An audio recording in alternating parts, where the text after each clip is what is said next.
Welcome everyone to a regular Board of Selectmen meeting for April 18th, and we will begin with a Pledge of Allegiance. I pledge allegiance to the flag of the United States of America and to the republic for which it stands, one nation, under God, indivisible, with liberty and justice for all.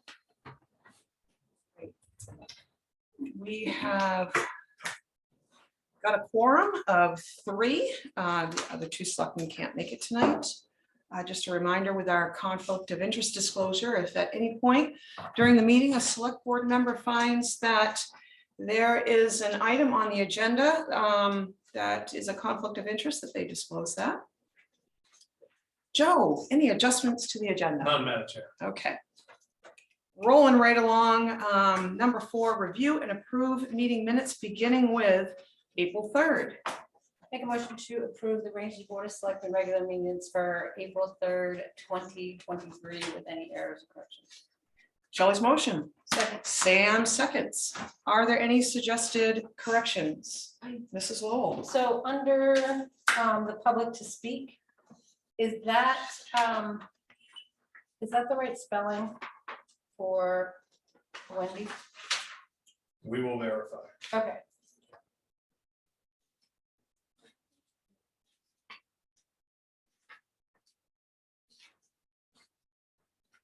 Anything else, Shelley? All right, all those in favor? And that's unanimous. Next up is the April 4th Board of Selectmen budget meeting. Make motion to approve with any corrections the Rangeley Board of Selectmen budget meeting on April 4th, 2023. Shelley's motion. Second. Sam seconds. Any suggested corrections there? All those in favor? And that's unanimous. Next up, April 11th, Board of Selectmen budget meeting. Make a motion to approve the Rangeley Board of Selectmen budget meeting for April 11th, 2023, as presented with any corrections. Shelley's motion. Second. Sam seconds. Are there any suggested corrections? All those in favor? And that's unanimous. Number 5, any public present to speak on a non-agenda item? We have 2 public present. Both just happy to be here. All right. Number 6, we've been provided with approved meeting minutes for the Veterans Memorial Committee, the Sewer Commission, and the Planning Board for our review. Are there any comments or questions on those? Right. Liquor license, I'm sorry, consent items. Liquor license approval for Bald Mountain Camps. This would be a renewal. Make a motion to approve the liquor license for Bald Mountain Camps. Shelley's motion. Second. Sam seconds. Are there any questions about the liquor license renewal application? All right, all those in favor? And that's unanimous. We have a couple of event permit applications. So the first is, let me get to the actual first, is from Rangeley Lakes Region Chamber of Commerce and Rangeley Health and Wellness for their Viking kayak run event. I'll make a motion to approve the Rangeley Lakes Region Chamber of Commerce and Rangeley Health and Wellness for the event of, I'm going to say Bikeroo. Bikeroo, And that should take place on May 28th from 9:30 a.m. And it's pending park commission and certificate of liability insurance. Shelley's motion. Second. And Sam seconds.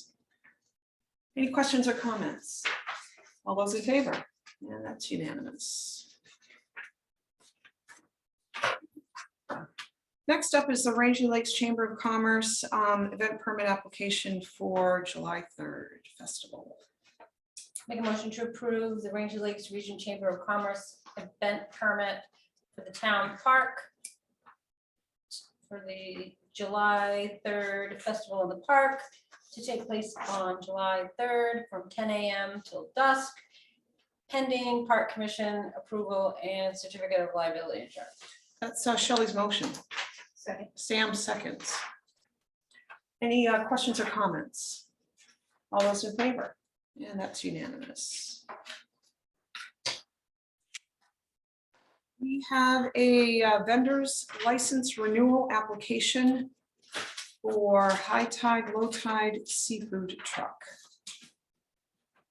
Make a motion to approve the renewal for Wayne Doobie high tide, low tide seafood. And let me get the days. 2 days a week per summer and 1 day in the winter. Shelley's motion. Second. Sam seconds. Any questions or comments with this renewal? Sam? Yeah. Yeah, just out of curiosity, with the expiration of their license, does that matter at all? Do we need an update? I just never seen with the vehicle with the event permits if that matters. Because it expires June 30th.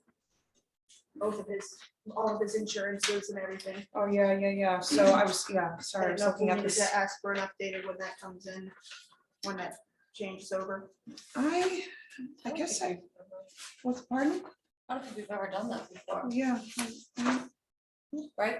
I don't believe that's a requirement. Okay, yeah. I If didn't it know. is, Madam Chair, if it's a requirement of it, we will make sure that it's Okay. updated administratively. I just happened to, I was like, oh, that's interesting. I haven't seen that. Yeah. Or get been given the, Yeah. Because their insurance comes due at the same time as the registration.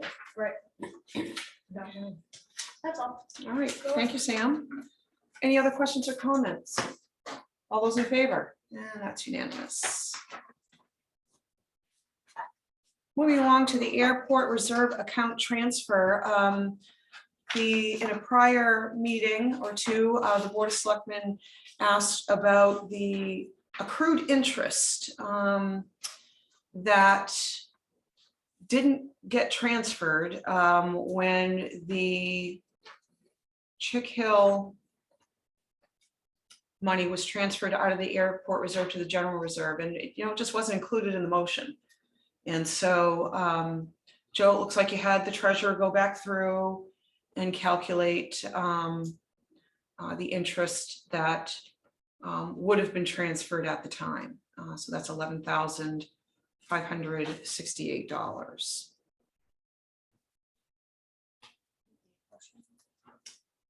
Yes, we'll need a motion to transfer $11,568 out of the airport reserve to the general reserve. I make a motion to transfer $11,568 from the airport reserve to the general reserve.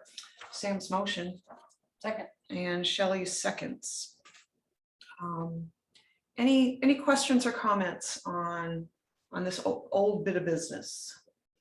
All those in favor? And that's unanimous.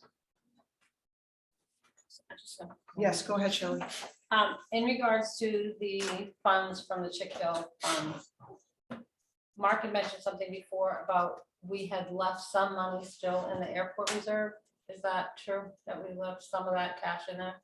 Correct. There is an amount that is in the airport reserve currently that was left in there for airport use. I don't have that number with me now. I think it was around 175,000, but that just off the top of my head. I can bring that to the next meeting. Yes, there were funds left in the airport reserve for airport projects. So they really belong with the Chick Hill fund, right? Because that would be more interest, I'm just saying. That's a good question. I don't recall, I don't recall at the time what was discussed as, Why leaving it there? I can't yeah, remember. it may have been, because Joe, I think at that point, I don't think we had realized that there wouldn't need to be a master plan update. Correct. Again, this was a while ago. Right, I don't want to speculate too much. I'm sorry. I didn't realize that question was coming. I will try to have some preparation Yeah. for you. But what I can recall is the town did an AWAS update, right? And I think you used town funds for that, which would have brought your reserve down to a low level. And I think the logic a couple of years ago was to make sure that this reserve, like many of our other reserves, had a sufficient amount of money in case there was a project the town wanted to take on. That was the logic, I believe, at the time.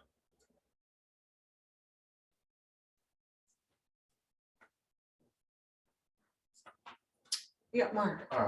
Joe was correct. I recall the discussion, and to the best of my recollection,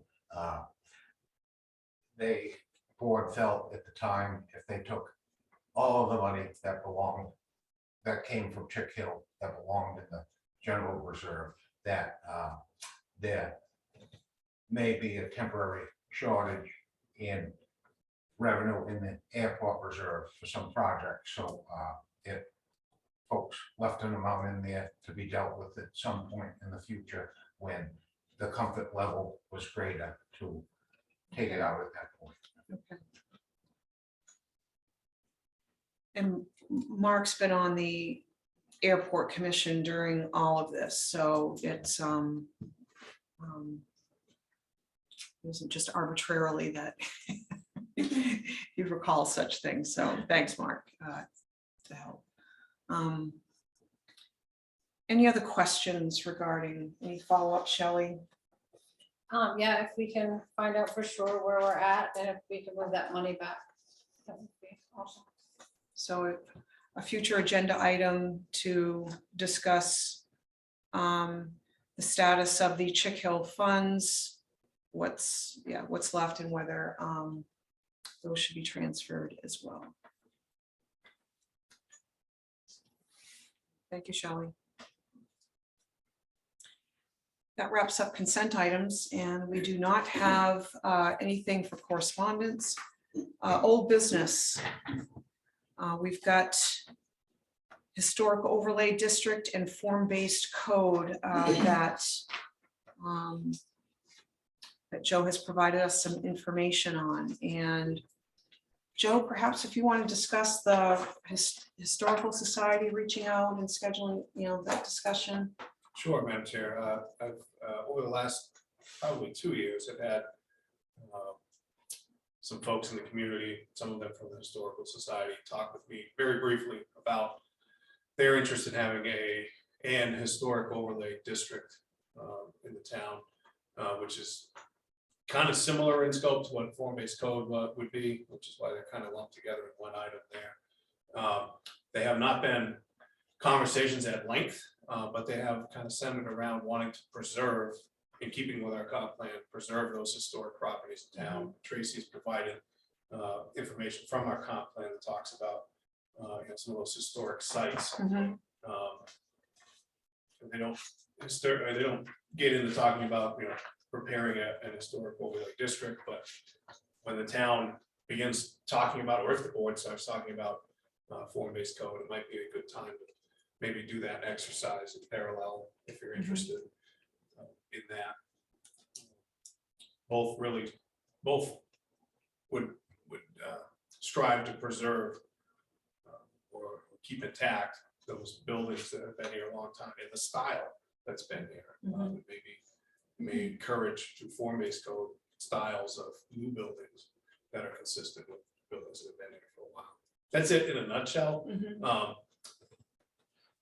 The other thing I want to share, that I know I've shared with the board in my notes, is that I have a planning consultant RFP that I've been trying to get off the ground here for a few months, but just haven't been able to get to it. So I'm getting close on that. And if you're interested, I can include some exploration of these couple of items in this consultant RFP.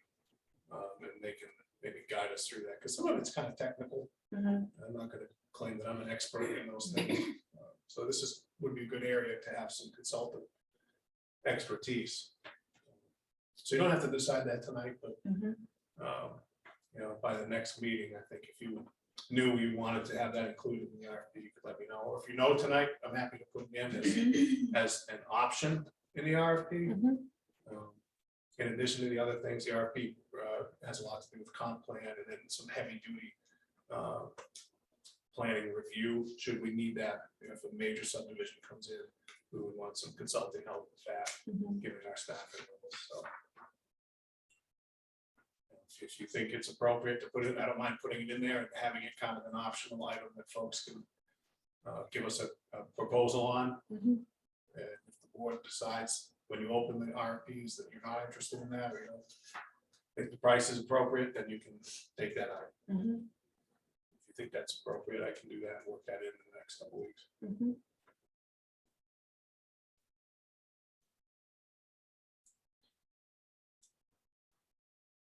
Joan? So speaking of the comp plan, the, one of the other things is where the ordinances are looked at to see if they're jiving with the comp plan. Was that part of our retainer for legal? I think if it were packaged and asked of legal, they would work on it for us. As the board will recall, or at least my pathway that I had envisioned for the last 9 or 10 months has kind of gone in some different directions. So I did not present that to them with that request, but I'm happy to do that if we're at that point now. It's a good point, Madam Chair, that legal will be a part of whatever you end up doing with ordinance work. Right. But if you have certain heavy duty ordinances that are planning related, I think the consultant would be very helpful. An in-depth review or construction of an ordinance at that level would not be included in our retainer. I think that's the way to explain it. I don't believe Freddie would write an entire ordinance for us as part of the retainer. Unless it were spread out over some long period of time, 2 or 3 years, they may work it in under the retainer. Mhm. In a timely fashion, I don't think that would be, if that makes sense. I think the level of planning services that we're talking about here are fairly involved, more than Okay. our Yeah. attorney would be expected to handle. And I think the last time form-based codes was discussed with us, AvCog was the group that had provided some initial information. Would they be a resource? They could be a resource, Madam Chair, and you're correct that Shelley from AvCog came a while back, gave a great presentation. She has since moved on from AvCog, and they've recently hired some more planning staff. So I think it would make sense to have them, because they'll bid on these things. Yes, they will. Again, they'll help us with a certain amount of time each year as part of our dues. Similar to the attorney, there's an amount of work that they'll do under the retainer or dues, so to speak. Then if it's more involved, they certainly will respond to things like this and give us a project rate or an hourly rate, or both. They'll say, here's a project rate for your comp plan review, and here's an hourly rate to work on the ordinance for form-based codes. Like that. So they certainly could be a resource for us.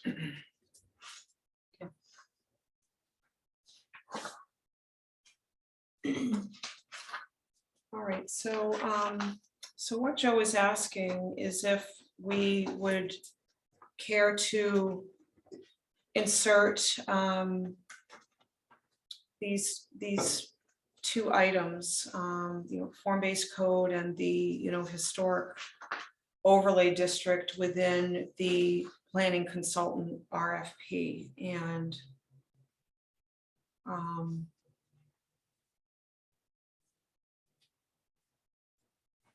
it seems in keeping with the comprehensive plan. I mean, we've asked that the comprehensive plan be on assorted boards and committees, for review, comment as far as how their progress is going and whatnot. But this is something a little different. So I would support adding it. I mean, I don't think we're committing to anything. I mean, we'd want a full board if we were going to say, yeah, let's go ahead and move forward with a, you know, historic overlay district, or ask, the planning board or whoever would be charged to do that. We would want a full board to do that. But I think this is just asking for, Proposals, yeah, you'd just be asking for proposed costs. okay, I think that, and for our next meeting to be prepared with more when we have. yeah, board. so. Like, So how long, I mean, it would take a while for them to respond, so Okay. that's something, so we wouldn't have a response. We wouldn't have a response in time for our next meeting, Sam, but whenever the request time period closes, then Joe would put Sorry. no, it's, no, this is something new. But then we would have, different quotes from planners or planning agencies that would provide us with projected costs, and then we can discuss as a full board Mhm. at that point. But yeah. So do you need a motion? Sure. Yeah. Okay. Just to include those in the RFP. And again, the full board, when this comes back, you're not committing the town or the board to this in terms of purchasing this. You're just instructing me to make sure it's in the RFP when it goes out. Then the full board can look at that as items when it comes back, when the responses come back. All right. So separate the fees out too, right? To a reasonable extent, yeah, I don't want to make it. In the whole RFP, I don't want to make it very, very detailed, but with these items, I would separate those so that you can see them clearly, and they can see them clearly, and you can decide if you want one or both or not, separate from the remaining items.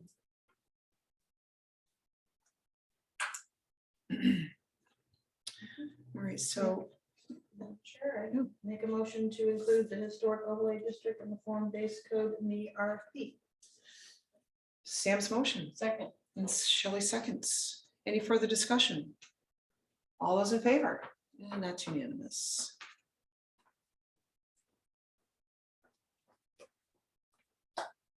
Under new business, we have got Recharge Maine. It is a state EV charging network grant program. And Joe, any extra information on this? Just a little bit, Madam Chair. So there are grants that are going to be coming available. The state of Maine, I believe, is going to apply for a blanket, in a blanket capacity with the FHWA and highway. One point I want to bring up, there are a series of priority charging corridors. And Rangeley's not on one of those corridors. What? Eustis is, Somewhere? yeah, I know, well, it's just letting you know that we're not on one of those corridors. Okay. However, if I can find this paragraph again.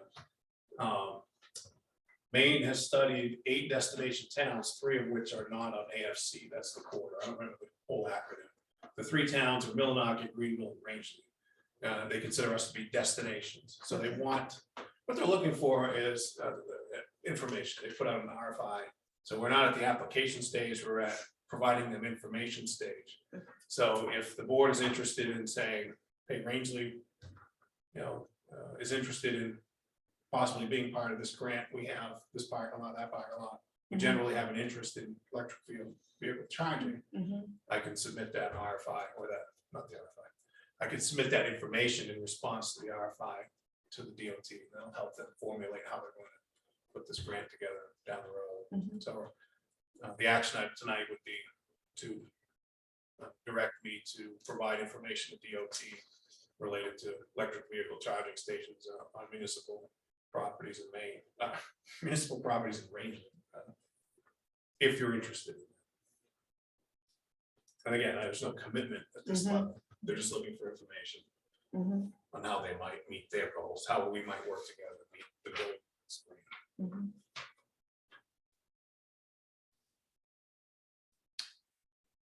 Yeah, I don't know why we wouldn't. Sorry, no, that wasn't Sam has something to say. She's all, yeah, I don't know why we wouldn't, just given the seasonal visitors we have here year round and I mean, it's not like you see a lot of residents driving around with hybrid or electric vehicles, but we certainly have a fair amount of, you know, of visitors that have such vehicles. And it, again, if it's, or further, if it's a, could be a possible revenue stream for the town where, you know, we've got a couple of charging stations in the Depot Street parking lot that can bring in some revenue. Why, I mean, why not? I mean, they can be placed in such a way where, you know, those that use, you know, need the trailer, you know, trailer space for their ATVs or snowmobiles. I mean, that could be well thought out. But I mean, I'm getting ahead of myself, but I'm just thinking, you know, kind of thinking forward. So. Yes, Shelley. How many do we have in town now? I know there's one at the Red Onion. Just two charging. Over in Boulevard and Kansas has one as well. Okay. Okay, Rob Welch.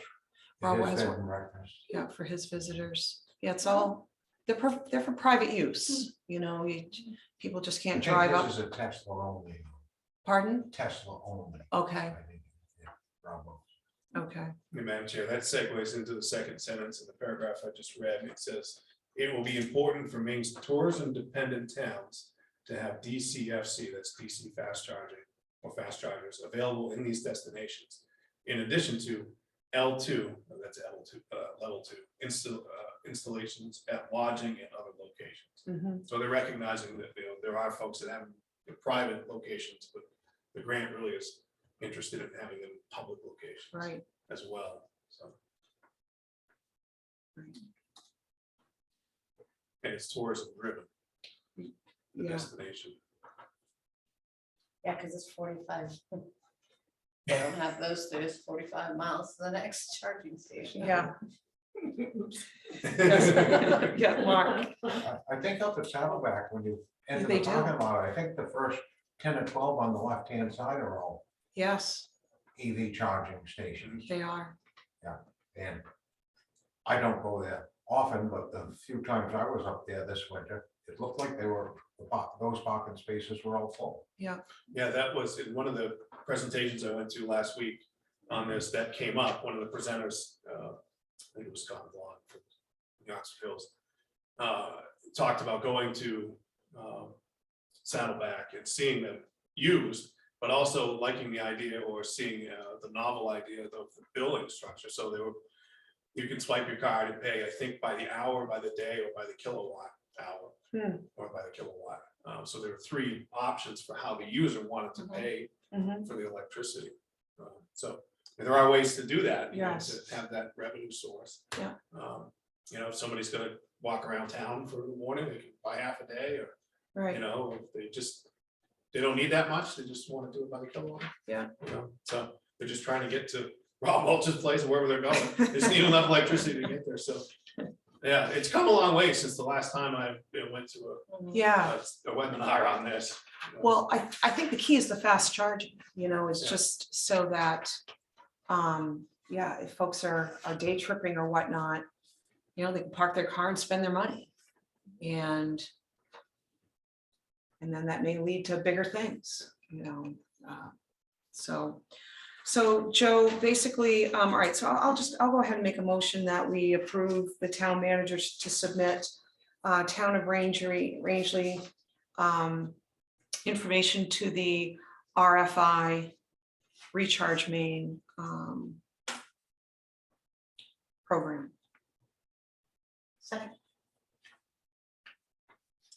All right, my motion, Sam seconds. Any other questions or comments? All those in favor, and that's unanimous.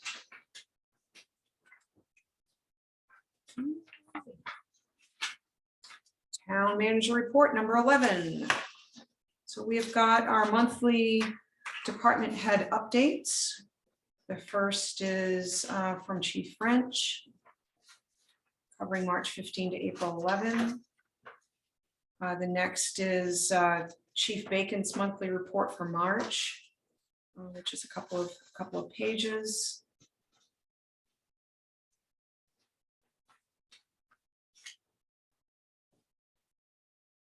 Any questions with those submissions?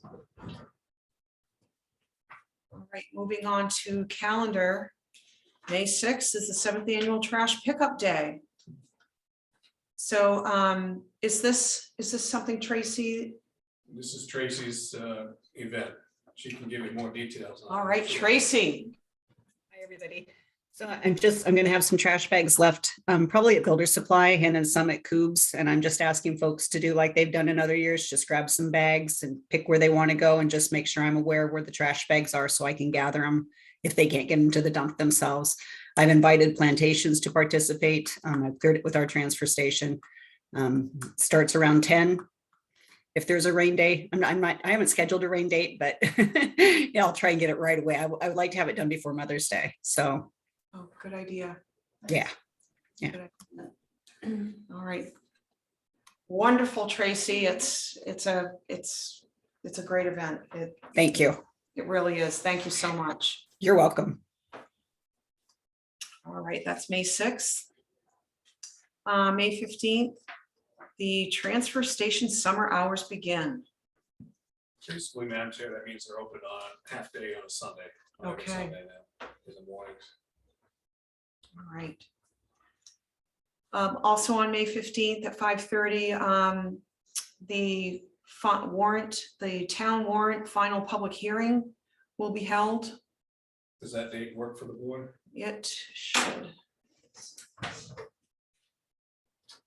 a meeting night anyway, at 6, I believe. Okay.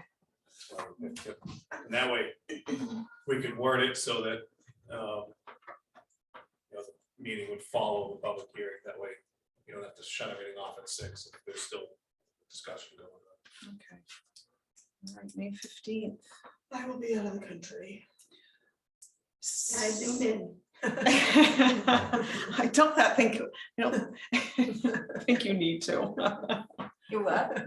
I'll be 6 hours ahead, but I'll zoom in. She's gonna be out of the It'll be country. midnight. I will zoom in if necessary. All right. Can't say I might not be drunk. Tracy, that's not a part of the minutes, okay? Sorry. Oh, we can have a laugh. All right, so this is the public hearing. Budget, no warrant. And it's also our normal Board of Selectmen. Yes. So. Okay, And that the board should vote to set that, just so there's no procedural or due process concerns about the public hearing, all right, so we need a if motion. that date works for it. Well, I make a motion to schedule the warrant final public hearing for May 15th to start at 5:30 PM and the selectmen meeting to follow. Shelley's motion Second. and Sam seconds. All those in favor? And that's unanimous. Just trying to get this in my phone real quick.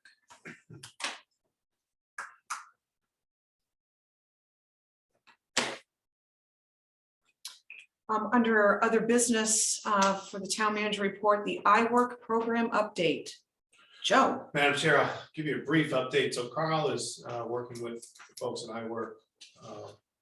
Her name is Chantal. She's excellent. I've sat in on a couple of the webinars. And, very informative, and this program is really customized to Rangeley's needs, like the letters, the information to whom it's sent, where Carl wants it to go, the emails, all that other stuff.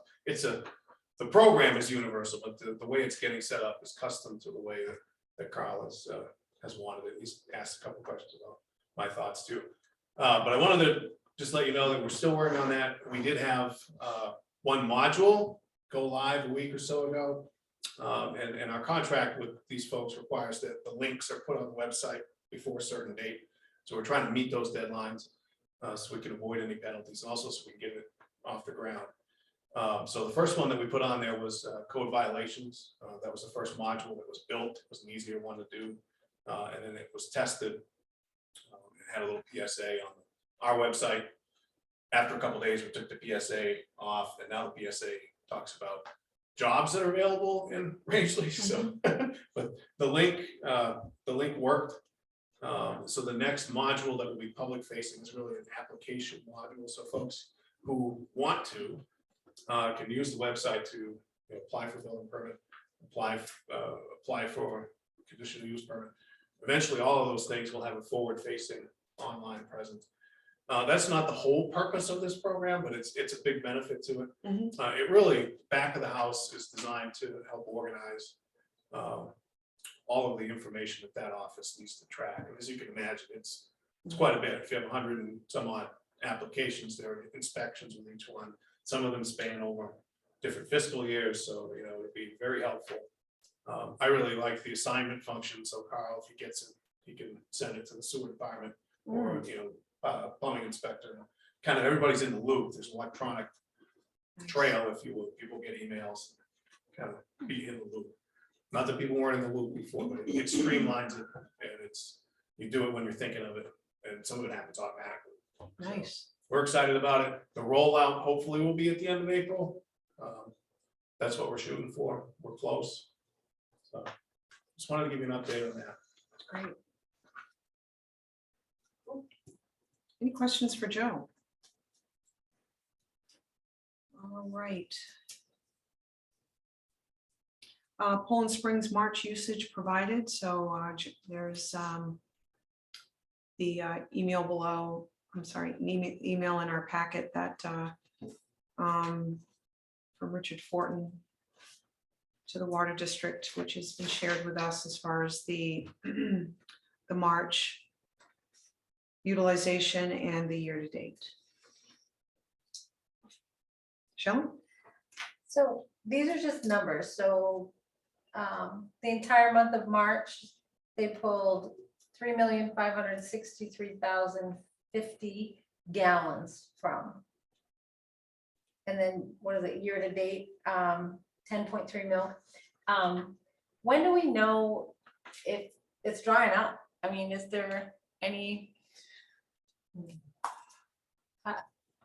Well, if I remember correctly, I think that's why they send it to the Water District. Is there's a threshold, there is a level that it's and Dallas Plantation receives a more detailed report as well.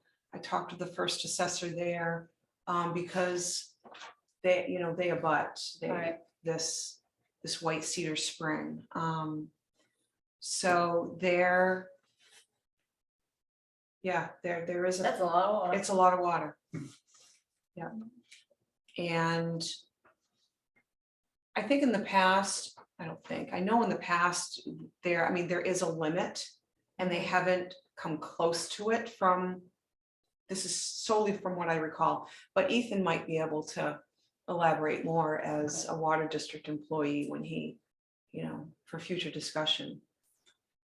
Okay. Just curious. Well, I think a lot of people ask that question, especially this time of year when the roads are posted and Poland Springs trucks have to come both ways, it becomes that much more noticeable, as far as, you may miss them going through, but catch them on the way back in because they can't do their loop. So, but yeah, I mean, if we can, we can, so you can put an email out to Al, and if you don't mind, Joe, I don't mind at all. and just ask, all right, No, so we're running out. where are they, where are they at, where as far as their maximum draw, and have they has anyone noticed any negative impacts? Because we did get a lower snowfall this year, a lot lower than normal. but that's only a part of it. Okay, thank you, Joe. Mhm.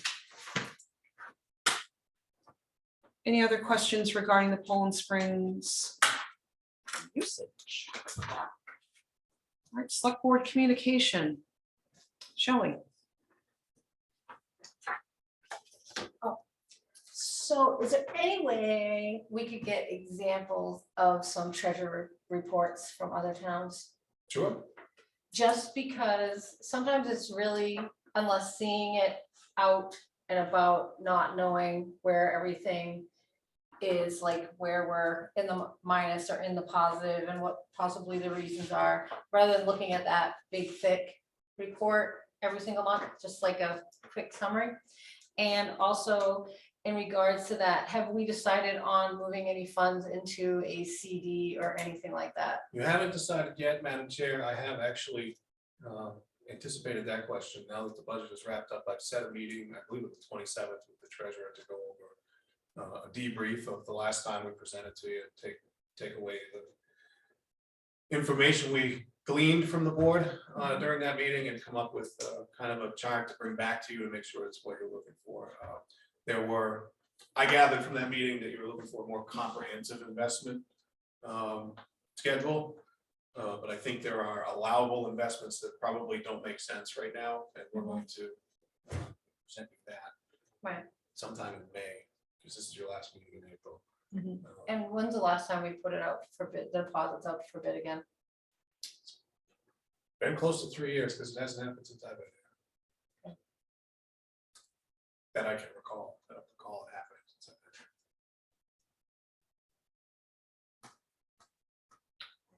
here. Might be something to look into. Yeah, That's all I have. yeah, we've kind of, there's usually have a schedule of that, or there's a rotation. I can find out, not sure when the Okay. last actual date was. That'd be that went out, great. And then get that back to you, let you know. Okay. Sam, anything for select board communication? I just have one thing, and that is those big highway signs that we used last year to say, to announce the voting. If we could not use those this year and have, I don't know, and this is, like, for instance, what you have out in front here, okay, with the sandwich board. If, we could have a couple of those, one in Aquasic, one in Rangeley on the corner of Pleasant Street, or maybe at Depot Street, just so we don't have to use those big highway signs, electronic signs, because I was just trying to think of some other alternative, because I got just more negative comments about that last year. But anyway, so for, absentee ballots are available now. The annual town warrant vote is on such and such a day. Maybe in such a way where, they can be updated minimally each year, with just a date change or something, but just something that looks nice. It's big enough to read though, riding by. I I get what you're saying. But Yeah. It's just that's the time, the way you have out front is pretty. it small. is small, because this, maybe something that, We could make the printing bigger. So the one up front was actually designed by me for job fair. So it wasn't intended to be street seen, side. Once the okay. job fair was over, I said, well, I'll put it out front. Right, So, and this happens to be a slow street, but it is a good point. That lettering would be small for yeah. someone driving as opposed to walking up to a table. Yeah. Prescription. Because they don't, no one drives by the town office often enough to, and we can't assume folks are gonna go on the website. We do have some that just don't, but, they tend to, the Aquasic folks will hit that intersection, or, and then, like I said, corner of Pleasant Street and Main, or the end of, or the Depot Street parking lot, just to announce that. That's all I have. Mark? The Forestry Museum uses a similar thing, but it's larger. Okay. It's probably 4 feet high, and it's 2.5 feet wide, Mhm. and you can read it from a distance, and they put one down on the corner of Pleasant Street, Route 4 for the festival, the logging festival, and several other things throughout the year. Put one up by the IGA, and, you know, put one in the Cossack at the top of 17, and you just put in the letters, like you do Yeah. on that type of sign, and seems to have good results, and you just pick them up when you're done and Yeah, take them away, and easy to change the letters, and we don't seem to have trouble with the wind blowing them out of them there or anything, Okay. so, you know, maybe, Investing. I don't believe they're that expensive, they're a lot less than those big electronic things we purchased, and yeah, a lot of people really don't like those big black signs with the electronic orange letters on them, yeah, but I do think they serve a purpose when a lane of the road's gonna be closed or Absolutely, things like that, yes. to alert drivers of Mhm. road hazards and that type of thing, you know, they have their place, but well, they for do, advertising town business, I don't think that that's a good idea. yeah. And I think when folks do see that type of highway sign, they do expect to see some kind of, you know, or those big signs, they do expect to see something highway related, because they're fairly standard. So that was just any objection to Joe looking into sandwich No, I think board? that down the road, I mean, they'll come in so much use for Yeah, lots of things. yeah, we will. Okay. That's all I have for select board communication. We don't have an executive session, so a motion to adjourn. So moved. Sam's motion. Apparently Shelley wants to stay. Oh, second, sorry, I'm like trying to figure out, okay, is that at the 2 or the 47? At 6:47. All those in favor? Yeah, that's unanimous. All right, thank you, everybody. No, it's just a quick.